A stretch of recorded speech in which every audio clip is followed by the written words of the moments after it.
Okay, ladies and gentlemen in the eastern Colorado area, if you do watch my channel from there, we have a tornado warning.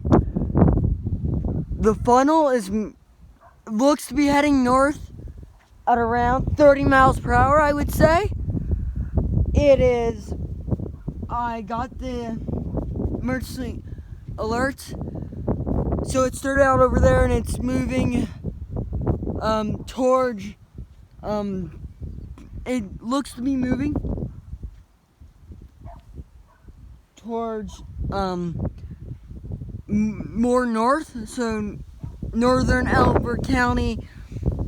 Look out, take cover, get inside. This is dangerous. I don't want to have any deaths in the neighborhood.